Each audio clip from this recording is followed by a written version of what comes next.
Scientists are now convinced that we are not alone in the universe.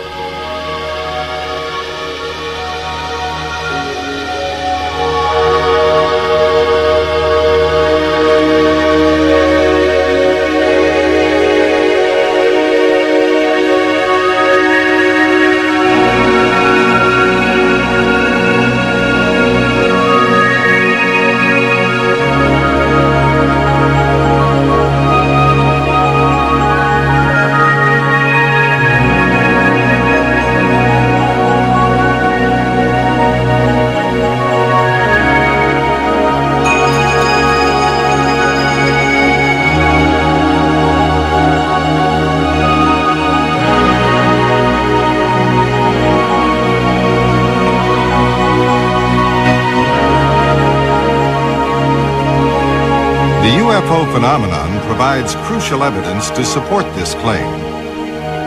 Alien civilizations may have been monitoring us for over 3,000 years.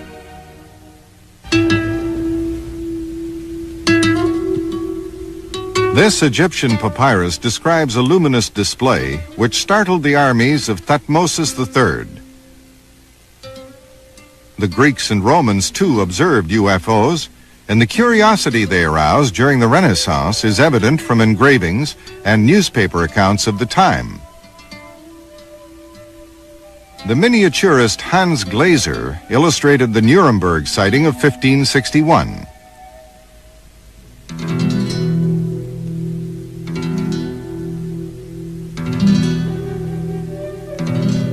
Five years later, the Basel Gazette reported that at the hour of sunrise, many big black balls were seen in the air, traveling at great speeds toward the sun, then crashing into one another as if they were fighting. A great number of them became red and inflamed before being extinguished. Closer to the 20th century, we find more specific accounts of weird airships, but not until 1947 was the popular term of flying saucer coined, when Kenneth Arnold asserted that the fantastic phenomena he had witnessed must be manufactured objects from outer space.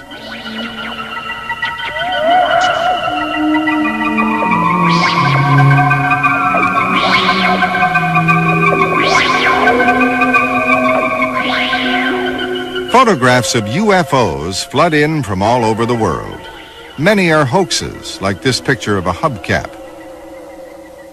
But the public is on the verge of panic. The U.S. Air Force instigates a commission of inquiry, Project Blue Book. A bulky report is published. Its conclusion? The UFO phenomenon is not worthy of scientific investigation.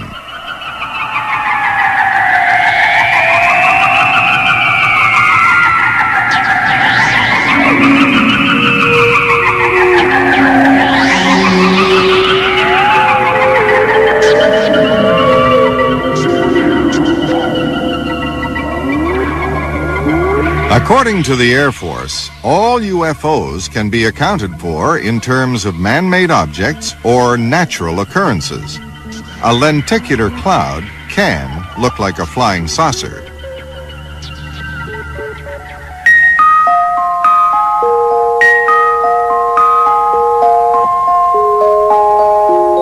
So can northern lights, created by the electrical particles which constitute solar winds, not to mention lightning balls and the like.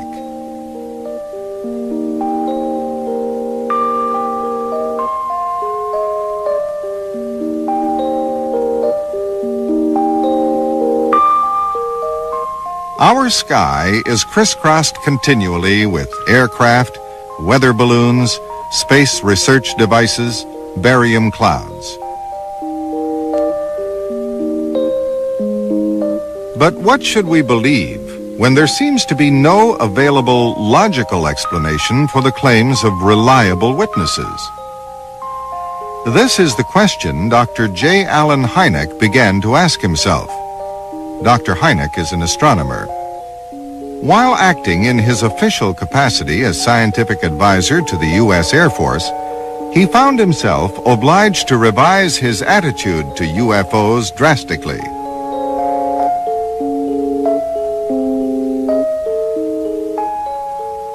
This device is certainly food for the imagination.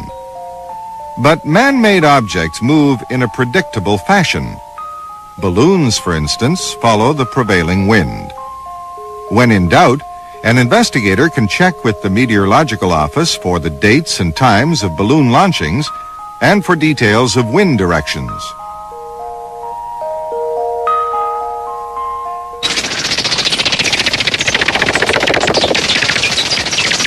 More recently, space rockets have begun to make spectacular re-entries into the atmosphere. Obviously, it is not hard to be fooled. Yet, there remain a good 100,000 reports of UFO sightings which continue to baffle scientists.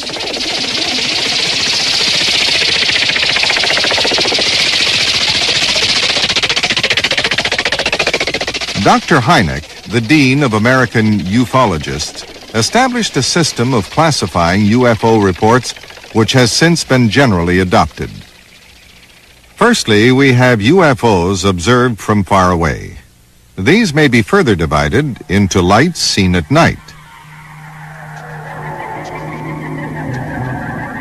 objects which have been detected by radar as well as being observed by one or more witnesses, and discs seen during the day. The second group comprises encounters with closer objects, close encounters of the first kind, less than 150 yards away, close encounters of the second kind, physical traces are left, close encounters of the third kind, occupants have been observed. Let's look first at sightings made from a distance. Here is a good example of a daylight disk photographed by Mr. and Mrs. Trent in 1950. Dr. Hynek's method of analysis gives predominance to sightings corroborated by more than one witness. The documents which you will see now were almost all confirmed by several observers, sometimes completely independent of one another. A strikingly similar UFO was snapped in 1954 by a French pilot. This film is a classic of its kind.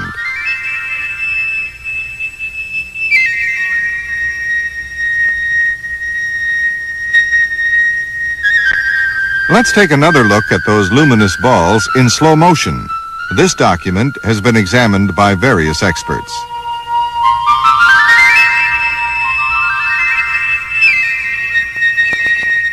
Their carefully weighed conclusion is that the shining spheres could not possibly be aircraft reflecting the sun, nor any other known objects.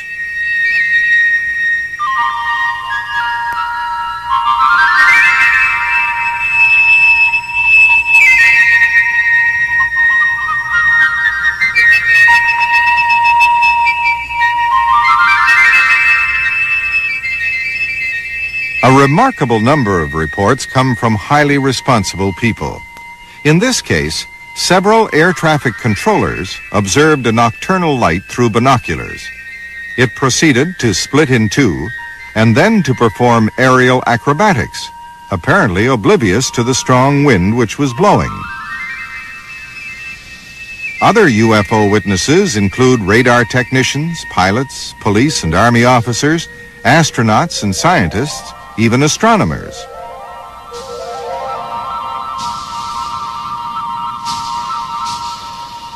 These nocturnal lights in boomerang formation were observed sweeping over a small town by several separate groups of people.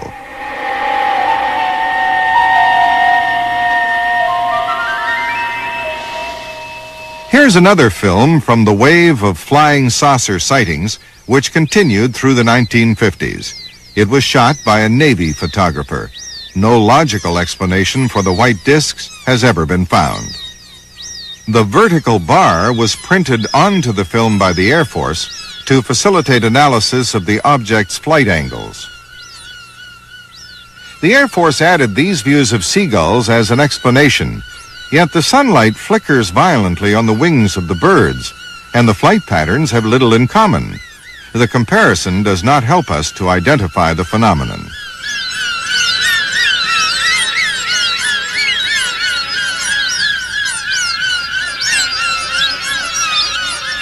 Above all, the main witness is adamant that the spheres he observed bore no resemblance to anything he had previously seen during his career as an aerial photographer.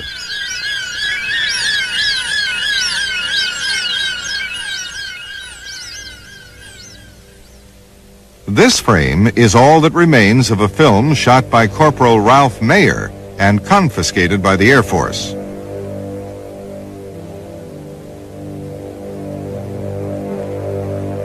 The UFO in this publicity photograph of a Martin B-57 prototype was only picked up on processing. We can use the same photo to illustrate the famous 1952 case of the American base at Davis-Monthan.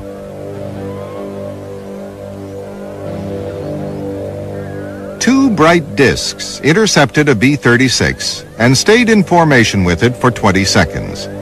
The terror-stricken crew requested permission to land immediately. 9 members of base personnel also witnessed the UFOs from the ground.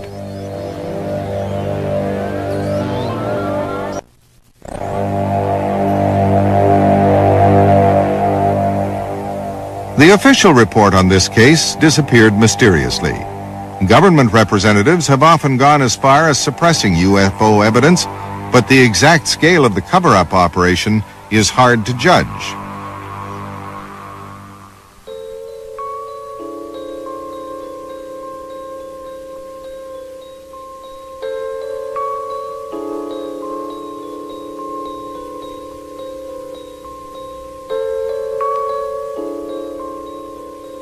This Brazilian Navy vessel was on an oceanographic research mission. 48 witnesses observed the UFO from the deck.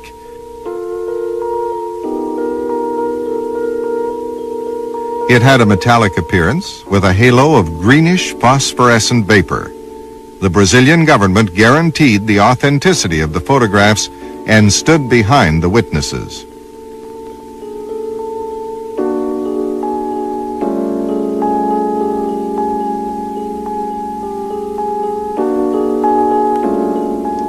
People observed this disk in New Mexico. The object was also picked up on radar. The number of witnesses is of paramount importance when considering the authenticity of a UFO photograph. When the photographer was on his own, as in this case, we have only his word. According to Rex Heflin, the dome left behind a ring of smoke, which he was able to photograph.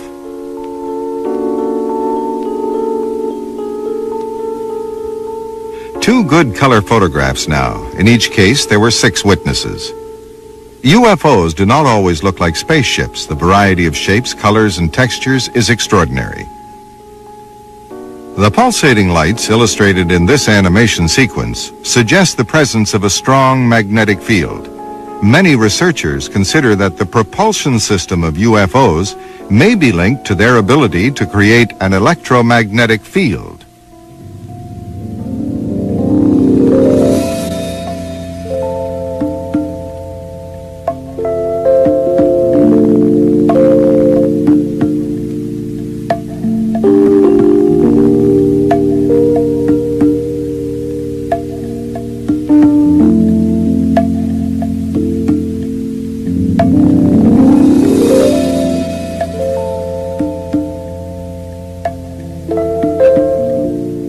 It is 1965. Ed White is the first American to walk in space.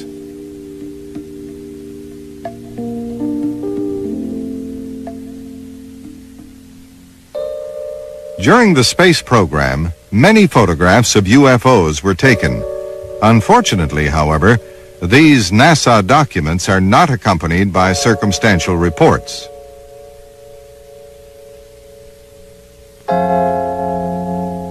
Astronauts Jim McDivitt, Frank Borman, and Neil Armstrong openly claimed that they had seen UFOs in space, as well as several others, including Russian cosmonauts.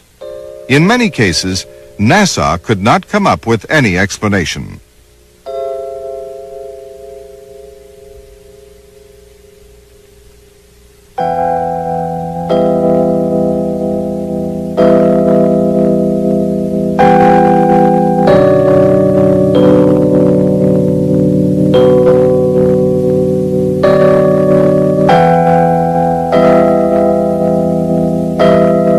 Also in 1965, a Canadian Film Board crew happened to be on the spot when this mysterious object appeared in the sky.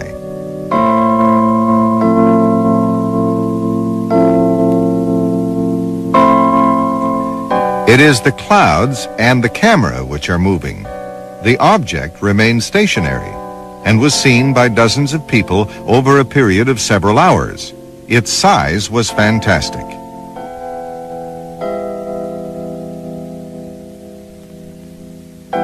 Nobody has been able to identify it. Abruptly, it disappeared as if it had swung into another dimension.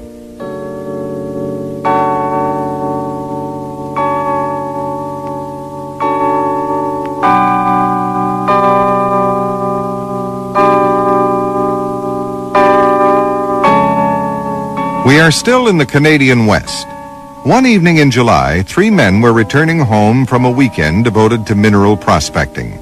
Suddenly, an object appeared in the sky. Warren Smith took 2 photos.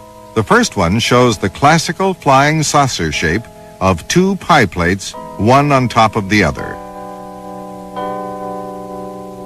Then the object went out of sight behind trees to reappear rising vertically towards the south.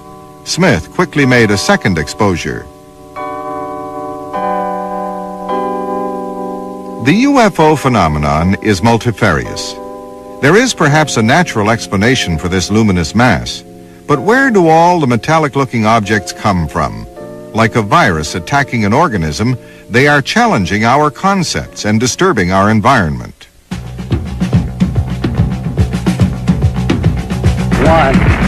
0, all engine running. Liftoff. We have a liftoff. 32 minutes past the hour. Liftoff on Apollo 11. Roger, we got a roll for Tower cleared. Roger, roll.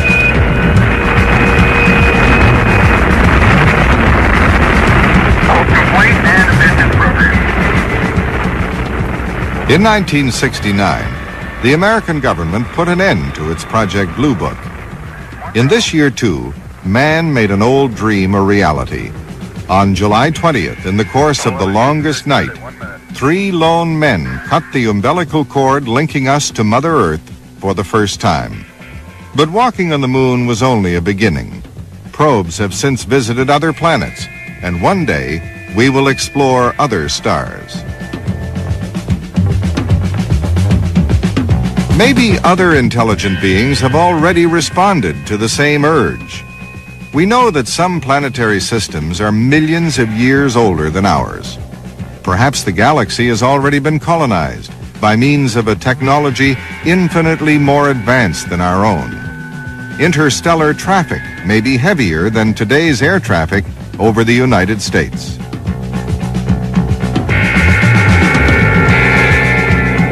The crew of the Apollo 11 mission would also see things. After their first day in space, Armstrong and Aldrin observed a strange object traveling slowly between their rocket and the moon. It was huge and L-shaped, but no photograph of it has been published.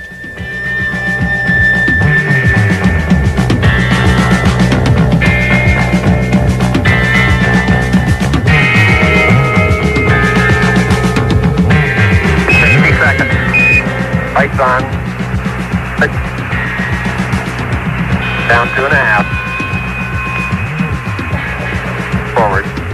Forward. That's 40 feet down. Let's imagine that when we landed on the moon, the local population had been lined up to welcome us. What would we have done? We would probably have said, "Take me to your leader," and attempted to make some official contact, if at all possible. Here we have one of the profoundly disturbing aspects of the UFO phenomenon. Their occupants, in general, make no effort to enter into contact. On the contrary, they seem rather to avoid it systematically. Engine arm off. 413 is in. We copy you down, Eagle. Listen, Tranquility Base here. The Eagle has landed.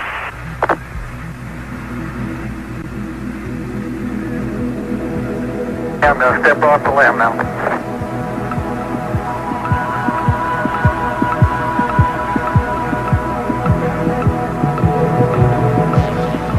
That's one small step for man, one giant leap for mankind.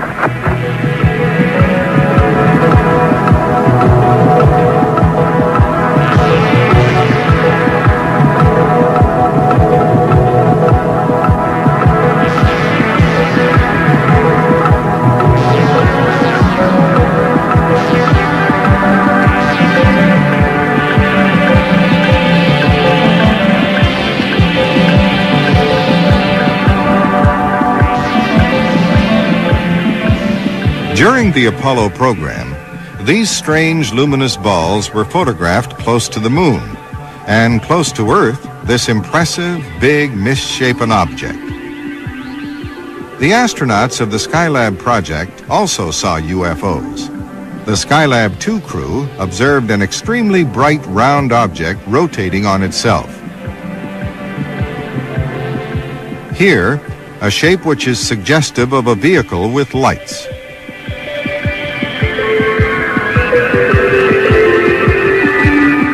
In the 70s now, in Montreal, Michel Imbeau saw this squadron of lights over the St. Lawrence.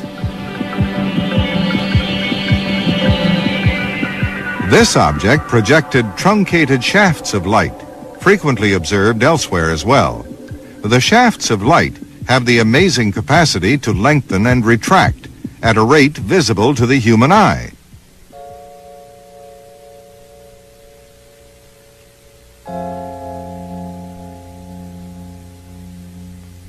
In Switzerland, a professional photographer and two friends watched this object suspended in the air.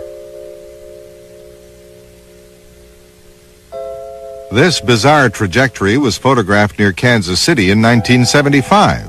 On the very same evening, at the same time, 10:45 on November 10th, a geophysicist noticed an unusual geomagnetic disturbance recorded by his instruments.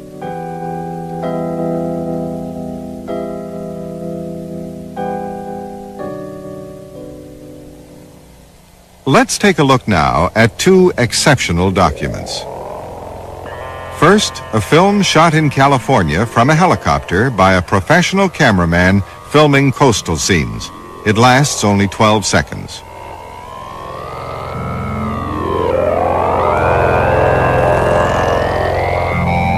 In slow motion.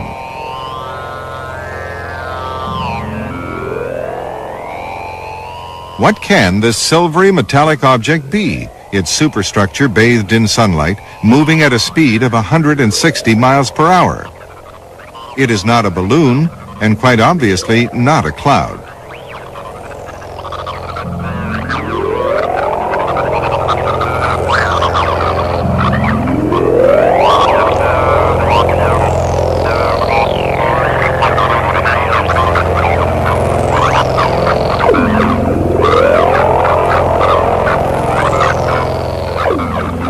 A television crew was shooting a car commercial in Guatemala when a fantastic object erupted into the sky over the city. It was observed by many witnesses. The cameraman's reflexes were good. Without stopping to think, he panned his video camera skyward.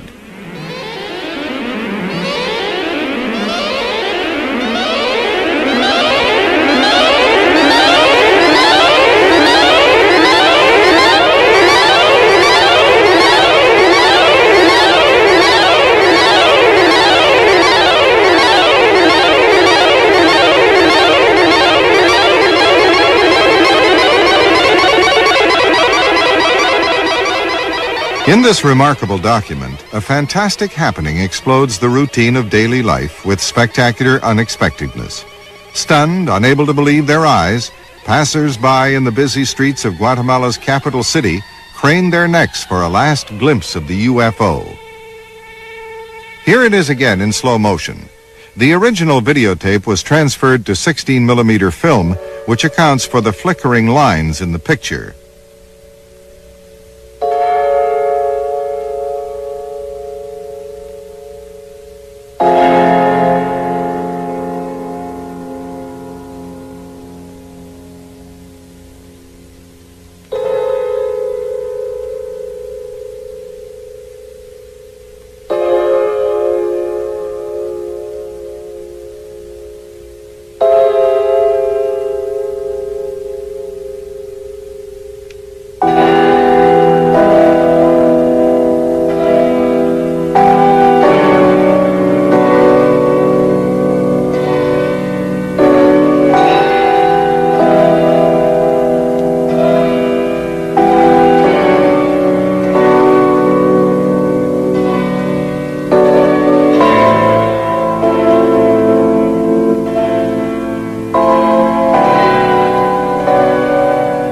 This film is real. The object we see is real, like thousands of others. But one question remains unanswered. What are they?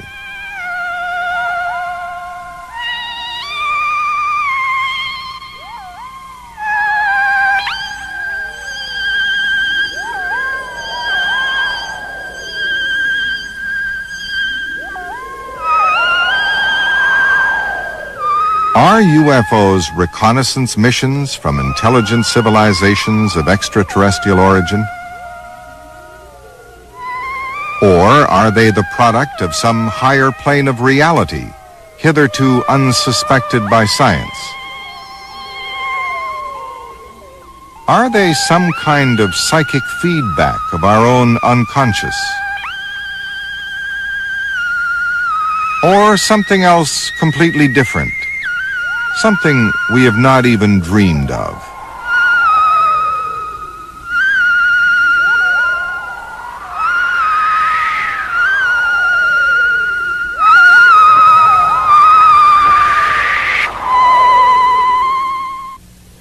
Close encounters of the second kind occur when the UFO leaves some physical evidence on the environment.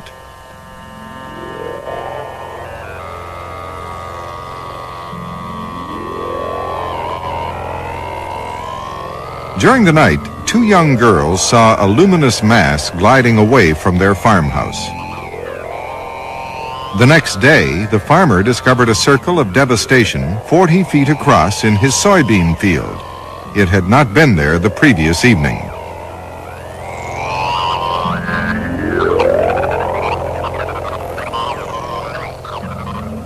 Dr. Hynek personally investigated this case. He remarked that the leaves were hanging from each plant. They were withered, as if they had been exposed to intense heat. The stalks were not broken, however, and the ground was unmarked, indicating that the heat had come from above, with no direct contact between the object and the plants.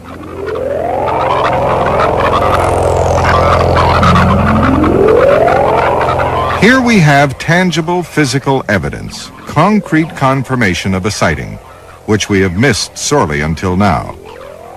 Sometimes the soil may appear to have been compressed beneath a weight of several tons, or baked by incredibly intense heat.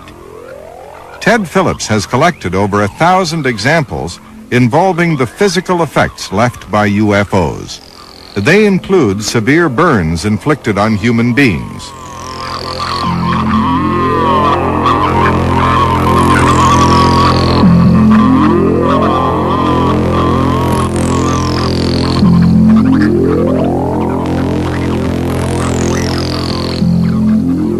This daylight film Polaroid photograph shows the glowing ring left by a multicolored object. After the fascinated witnesses had touched the circle, they experienced a numbness in their fingers which lasted for several days. The following day, the local sheriff was on the spot and a second photograph was taken. The soil of the ring is dried out in spite of the recent rain, while both within and outside the ring it remains very soggy. A broken branch hangs from a tree. It is brittle, as if it had been dead for a long time, but beneath the bark, the wood is green. 1 month later, the snow is thawing, making the area a marshland. The ring is still dry, as delineated by the unmelted snow.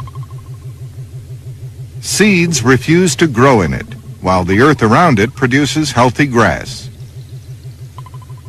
The electron microscope reveals icicle-shaped crystals, hitherto unknown. After 5 metallic dome shapes had been seen rising vertically from a field, 5 rings were photographed by Canadian police. Notice the clockwise rotation.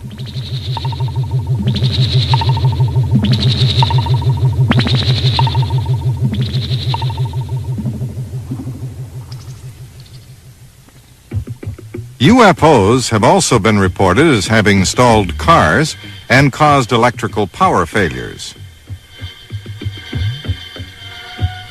November 2nd, 1957 was a night to remember for Police Officer Fowler. At 11 p.m., he answered a telephone call from Pedro Saucedo, 4 miles out of Levelland, Texas, where he was driving a truck with Joe Salaz. They had been on Highway 116 when they saw a big flame ahead of them, a little to the right. As it approached, the engine stalled and the truck's headlights were extinguished. Saucedo further reported that when he got out to take a look, it was so hot that he threw himself on the ground. He described the UFO as a torpedo with a speed of 1,500 or 2,000 miles per hour. Officer Fowler concluded that his caller was in a state of inebriation. An hour later, the telephone rang again. A Mr. Wheeler had found himself face to face with a brightly lit egg-shaped object. 5 minutes later, a car driven by Mr. Wright stalls. He gets out to take a look under the hood. Only then does he become aware that an oval shape is resting on its belly in the middle of the road, bathed in a greenish-blue glow. It seems to be made of aluminum. Terrified, Wright jumps back into the car. The object rises almost vertically and disappears in a fraction of a second. At midnight, Jose Alvarez tells Officer Fowler that he has just come across an object sitting in the middle of the road and noticed the same physical effects on his car. Fowler is by now beginning to realize that something out of the ordinary is happening. He decides to send several police vehicles to the sector. At 12:45 a.m., another truck stalls in the face of a ball of fire, which changes color before taking off.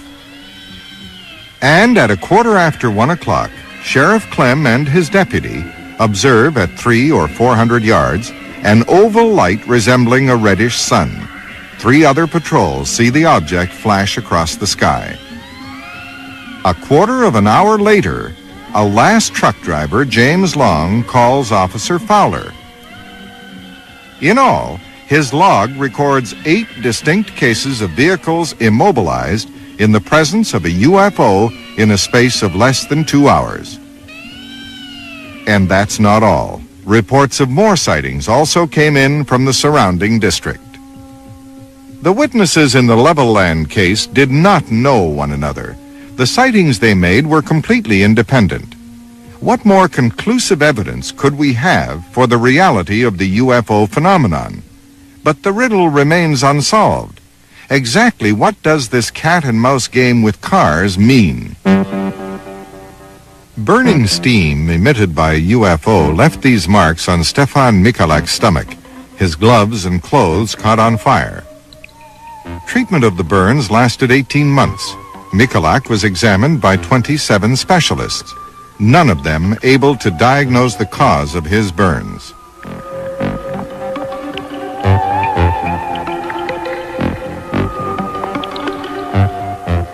In this lavender field in France, a close encounter of the third kind.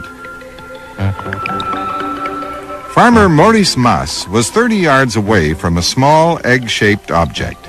Two small creatures about 3 feet tall were standing in front of a sliding door. When one of them pointed a metallic tube at the witness, he was paralyzed. The humanoids climbed back on board the craft, which promptly disappeared.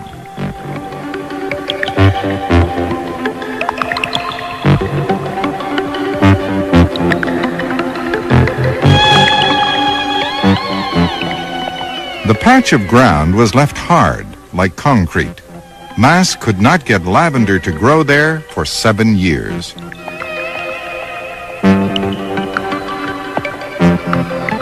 During this close encounter of the third kind in Canada, the grass was scorched in 2 places. Just before midday, the witnesses saw what they took to be a tent in their fields. It was a bright yellow dome about 25 yards across. A cube shape emerged from it, and some small creatures moved very busily and rapidly back and forth between the two. The witnesses assumed they were Boy Scouts and dismissed the matter from their minds, until a neighbor told them she had seen the dome disappear into the clouds. Apparently not the local scout troop after all.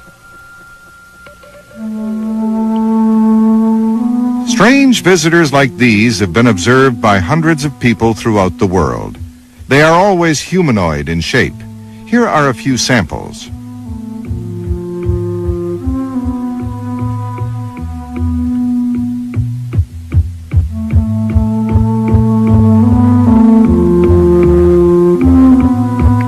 Any resemblance between ourselves and creatures from outer space may seem a little hard to swallow at first.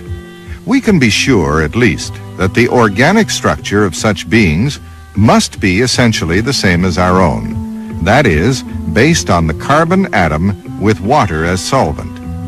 The striking similarities between humans and humanoids might also indicate the uniqueness of the DNA molecule as a genetic building block. As a general rule, they are either smaller or taller than us, usually around 4 or 10 feet.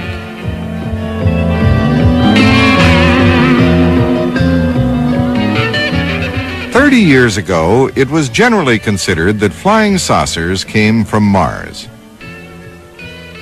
During the last century, Schiaparelli thought he had discovered canals on the surface of the planet. The Mariner programs have destroyed these myths.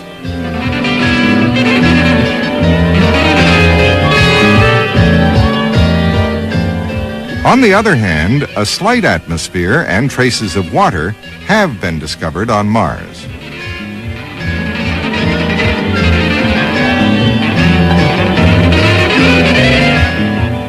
Recent photographs have revealed the geological features of the entire surface of our neighbor. Strange, sinuous troughs have bewildered astronomers. Only a violently coursing liquid could have dug these riverbeds. During glacial periods like the present one, the water on Mars would have frozen as polar caps. As the planet warmed up, the ice would melt again. Clouds would form to bathe the planet for thousands of years.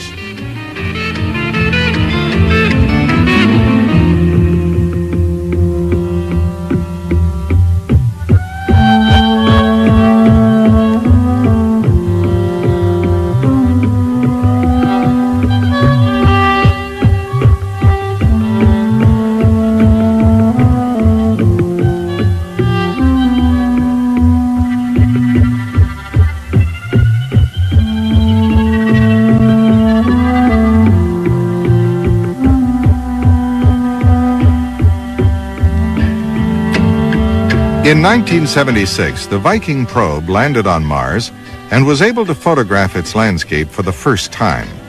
A remote-controlled laboratory is analyzing the soil. The results are not conclusive, but at least they have not disproved the existence of life, as the zone prospected was very poor. In any case, life on Mars or Jupiter would be micro-organic. To find intelligent life, we must look outside our solar system.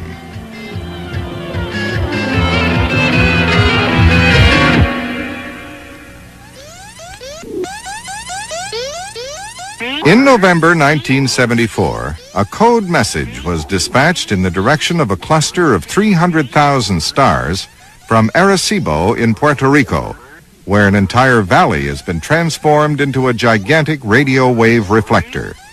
This is part of an ambitious scientific program going under the name of SETI, or Search for Extraterrestrial Intelligence.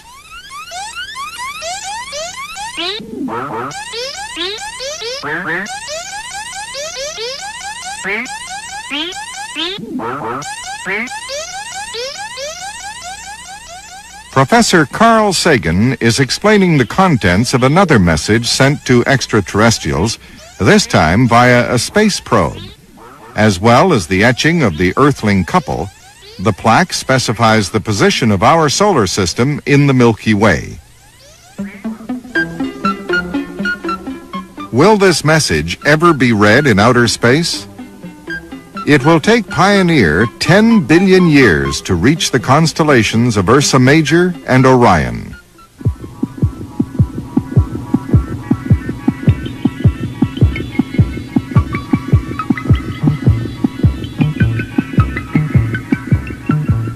NASA also has plans for vast and expensive programs, like the setting up of radio telescopes on the moon, where there is no atmosphere to disturb messages from other corners of the universe.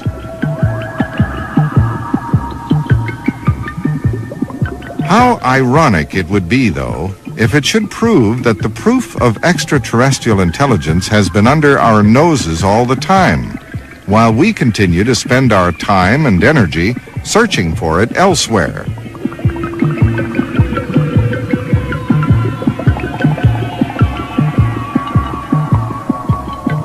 Soon, we shall be out there in the galaxy. Space colonies may be in existence in less than 100 years' time. Gerard O'Neill, a physicist from Princeton, conceived this wheel to accommodate 10,000 people. 1 revolution per minute creates an artificial gravity field.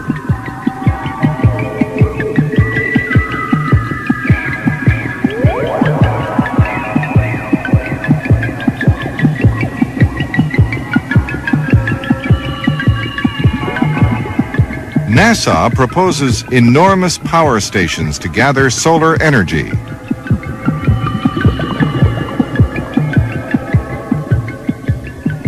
The materials for the colony will be quarried on the moon because of the weak lunar gravity.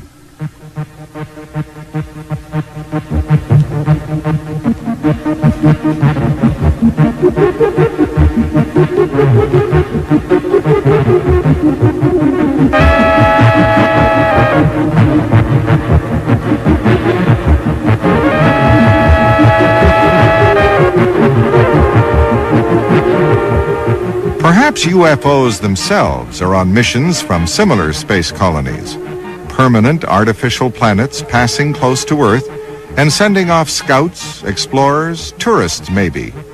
We would surely be as curious to them as they are to us. And in fact, cases do exist where communication has been established with occupants of UFOs. A close encounter of the third kind in New Guinea. Father Gill, a meticulous man, made notes. Here are some extracts from his vivid minute-by-minute account of what occurred.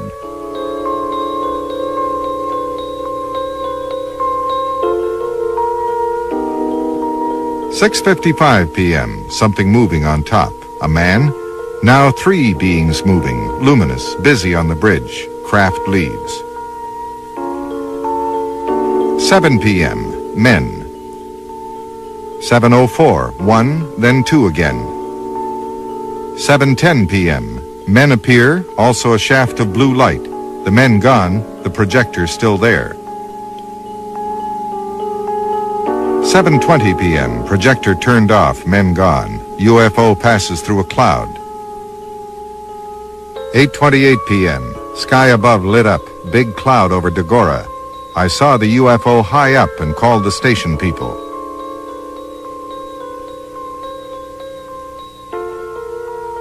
The entire village and all 36 people was about to witness an extraordinary sequence of events.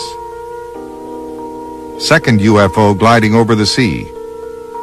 Another over Wadobuna village. New cloud formation, big stationary UFO. Others coming and going in the clouds.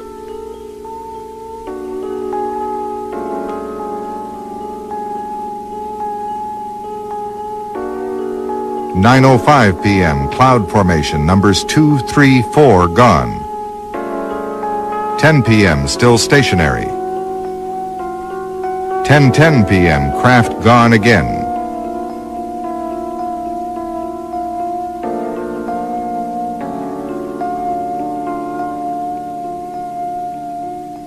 The UFO comes back again and disappears behind the clouds. Later, a sharp explosion is heard.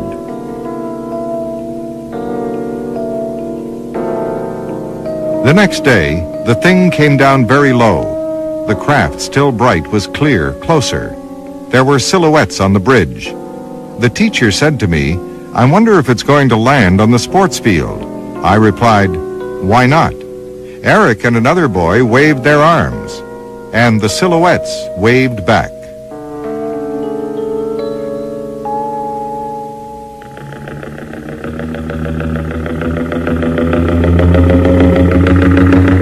With the story of Betty and Barney Hill, we are on the threshold of a mind-shattering possibility: direct contact with alien beings. Late at night, on their way home from a holiday in Canada, the Hills see a strange light in the sky, as sketched here by Betty Hill. On the same night, in the same area, the phenomenon is spotted by radar. It chases their car and finally lands in front of them. Through his binoculars, Barney can see creatures. One of them looks at him fixedly. Then everything goes hazy in their memory. Later, they come to their senses driving towards Portsmouth.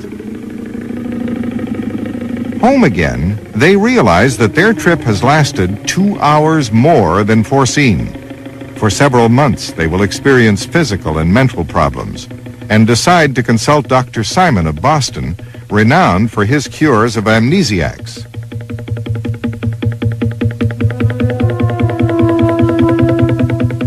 The Hills are hypnotized separately. Neither knows what the other has revealed to the doctor, yet the two accounts concur perfectly.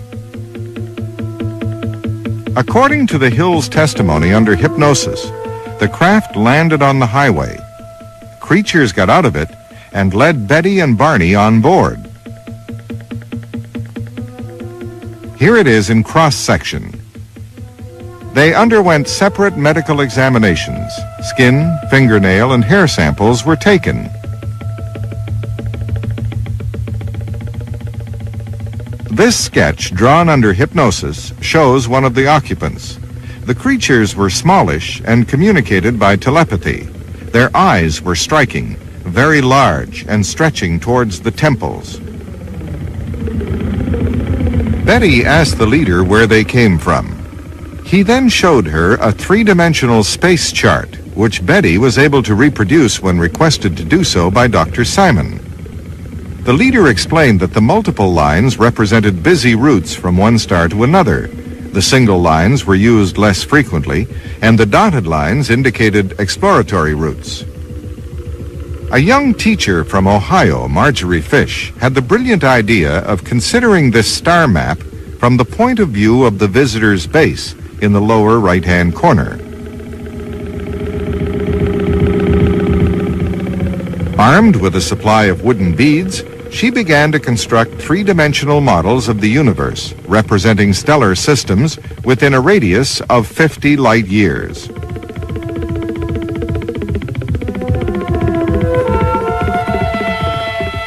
Marjorie Fish chose only those stars liable to sustain life.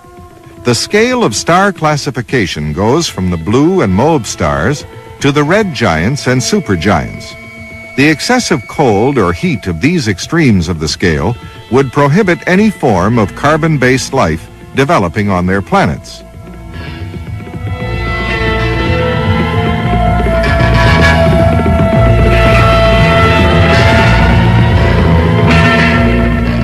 A yellow star, like our sun, has a core about 1 million miles in diameter, dense enough to provoke nuclear combustion with a temperature reaching 9 million degrees centigrade.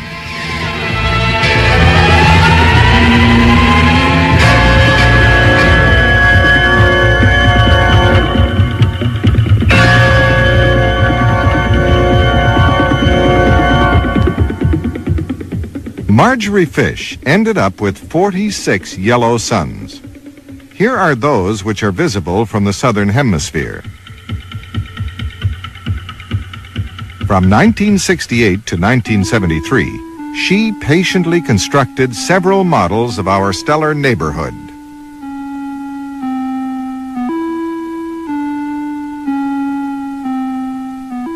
Using data from the Gliese catalog, the most up-to-date astronomical map, a computer can reproduce exactly that area of the Milky Way coinciding with Betty's sketch.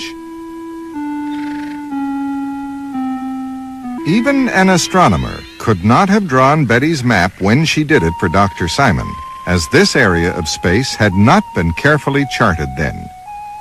So where did those visitors come from? From a system of twin stars, Zeta 1 and Zeta 2, in the reticular constellation, 25 light years from our sun. All the other stars on the map are capable of sustaining life on their planets. Statistically, the chances of Betty Hill's map attaining this accuracy by pure chance are 1 out of 10,000. The routes followed by Zeta inhabitants appear logical and practical.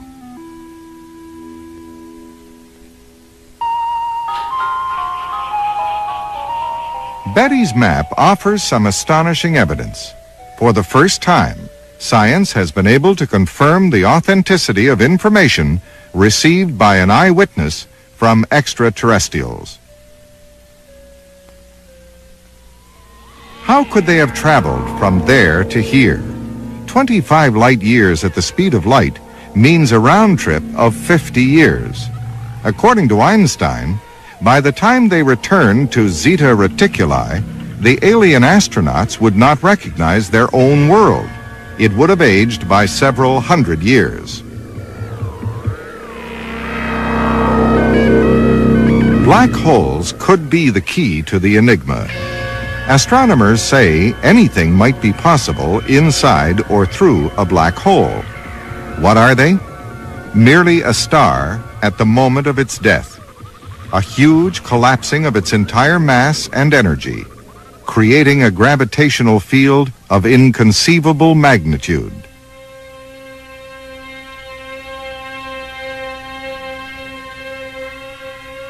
Black holes are monsters on a cosmic scale. Even their own light is swallowed up.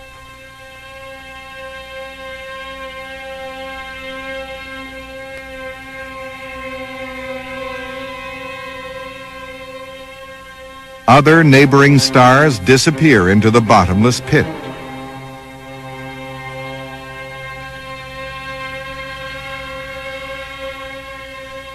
Where does all this matter disappear to? At what speed?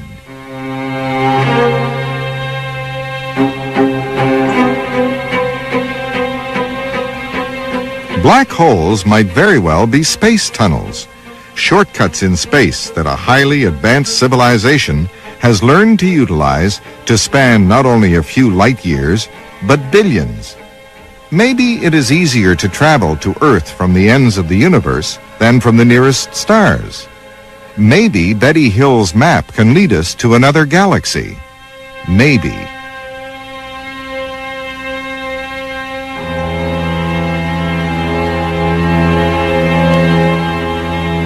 We do not yet hold the key to the mystery in our grasp.